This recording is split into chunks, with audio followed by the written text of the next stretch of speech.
Meow! I'm Huples cat. I'm British and I live in Canada, and I watched a German documentary about Swedish prepping, and this is yet another video from it. This one is actually focused on the prepper behind the documentary. I think you'll find it interesting. Very culturally different from North America. As a prepper and YouTuber, Martin is filming the bunker for his community. Especially if you go into internet and check Facebook, people are afraid. You can see that from the questions they answer. The focus of shelters, medicine you take against radiation. We need to meet them with this reassuring message that, hey, take the opportunity now. As Nessa said, take a step back, plan. Is this really coming, or is it something you're just scared of? I really hope it doesn't come. If it does come, I'm going to be terrified, I'll be honest with you. But I've prepped as much as I think I reasonably can, and I'm still prepping, and I'm hoping that I can buy myself some time. Throughout the Cold War, every Swede had the right to a spot in a bunker. In Stockholm alone, there are thousands of private shelters and residential basements. It's unknown how many of them are ready for use. The shelter in Martin's apartment building in northern Stockholm is. Simple building code changes in Canada could have a level of protection enjoyed by the Swedish population, but we didn't and we don't. On his website, the 50-year-old IT specialist highlights durable radios and long-lasting power banks. He also posts videos of himself testing out heat lamps to see if they can keep him warm in sub-zero temperatures. And he manages discussions with his nearly 1,000 followers on who is behind all these crises. It can be quite stressful. You can start not feeling well if you think about it too much, because then you could become one of those crazy preppers that don't trust anyone at all. When you're entering prepping and you start the interest, you can go down a dark path by reading too much as well. And then you can go into conspiracy theories and stuff like that, which, yes, we should always compare information from all sides. No, we shouldn't. Recently, his grandmother passed away. He uses her old apartment to store his gear and non-perishable foods. In the past years, Martin has invested several thousand euros in prepping. Getting a multiple-use BioLite wood stove and producing electricity as well as boiling water, rather than using propane stoves, because propane's going to run out, and then what are you going to do? BioLite stove, working away. The fan's automatic at a certain temperature. The OpenGlow 250, I really kind of like this light. It's only the second time I've used it, but it's great for reading, very bright, lasts ages. It went to about probably 60% over the last 3 trips. 2,000 euros is currently about 2,005 American dollars, or about 50,000 Canadian. Having the stuff and having a buffer of money and having a buffer of food actually gives me time to adjust to a new situation. Where if I didn't have all this stuff, I would be panicking, and then I would feel fear, I think.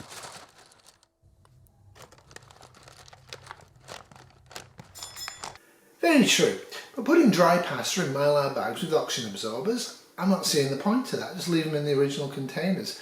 The important thing is to make sure rats and other rodents can't chew through those containers and get to the product inside.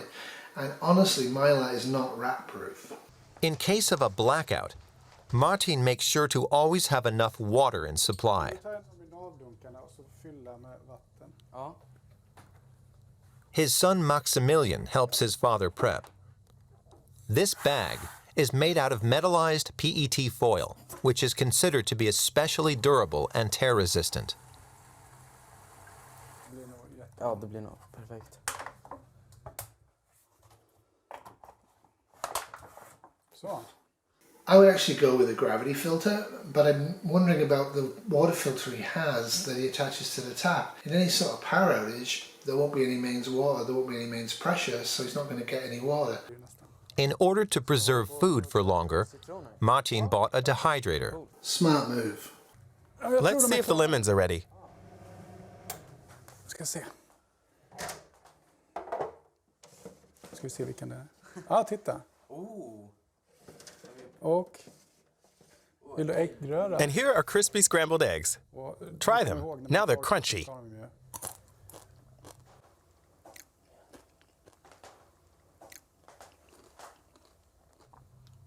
They taste salty. But they still taste like eggs. Put them in water and they're back to as they were. Not really. You've removed the water, but the fat will remain, and it's the fat that will go rancid. And hi folks, and I got my little sister's dog right here. Hey, Munch. Yeah, nice boy. Okay. Also, I have to repeat this over and over again. Do not dehydrate raw eggs, cooked or otherwise, and make it into a powder. You have a lot of chances of airborne contamination with Listeria. You also have botulism and a few other diseases. Okay, food poisoning is not fun, especially for the very young and elderly. This also goes with raw or store-bought milk. Do not dehydrate. Into egg chips. Why I'm doing this is a good way of preserving ordinary food to last a very long time. It is, but you probably should add sprouting seeds, a few kilograms of them, to your preps. Am I preparing for a crisis that will last for longer than a year? I don't know, but for lemon, yeah, we might see a shortage of lemon depending on the situation, because Sweden is not the best country for growing lemon. Same as in Canada, but if SHTF goes on for more than 365 days, you're going to have to grow food. You're going to have to grow fresh food, and you're going to have to grow a lot of it. What is your plan? What is his plan for that?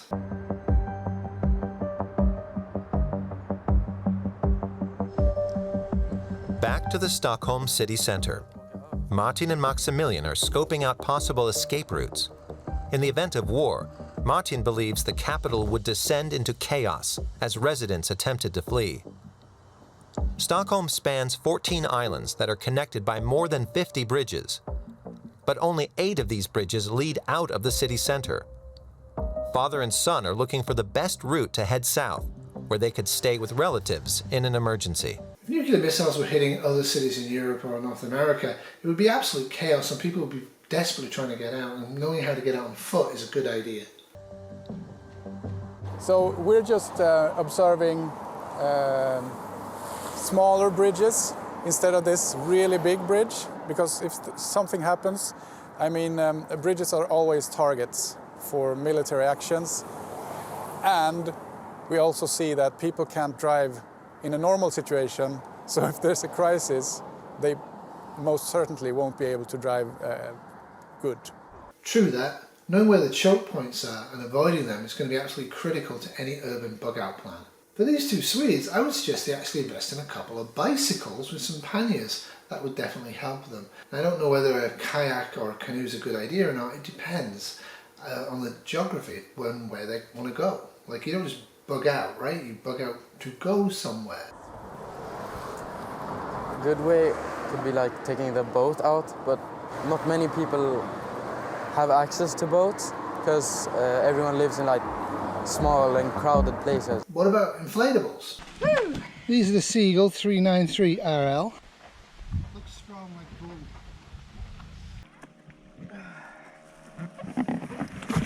Perfect. Perfect. I think they're easier to get in than the other ones. Yeah, I made a pig's ear of that one. You did. You're great. Get places, but they're not that good. Now in Canada, a lot of our rivers and lakes actually become solid in the winter. Huples Cat, 10th of January 2022. And ice skates and skis is actually the way to escape and bug out in certain times of the year because it's so cold. You can just use the rivers and lakes and avoid the bush and avoid roads. Whatever comes, Martin is ready. He's long thought of Russia as a threat, whether through cyber attacks, its influence on election campaigns, or contracted killings. The best way for his country to prep, he says, is simple, by joining NATO. The goal is to make Swedish people unsure and you know, turn against each other, not trust the government, so we lower our morale and become easy targets I mean, NATO is a security kind of an insurance group, so that's a huge strength for Sweden because we are in a severe situation being squashed between NATO countries and we have Russia so close. Fair assumptions, but I'd be wary of joining NATO if I was Sweden. It's definitely going to end their autonomy and freedom of choice. My mission with prepping is just to make sure that my family can live a normal life, whatever happens. Now that's a lofty goal, but it is a reasonable one. Well, with the only thing, war, you can never have a normal life. but you can have resources that make you, so you can actually have the water, you can still eat, and you're not starving. And it looks like Martin's wish will come true. Sweden is now in the process of becoming a NATO member. And now the targeting systems on Russian and Chinese ICBMs will reflect that. Well, I hope you enjoyed this mini-series on Swedish prepping. Wolfie is, and I'd like to say thank you for watching and have a great week. Toodles! Next on Swedish prepping. Finland is under an even greater threat. It's much closer to Russia. You want gloves? No, we'll warm up as soon as we get started. This has been a Massaging a Terrier Productions 2022.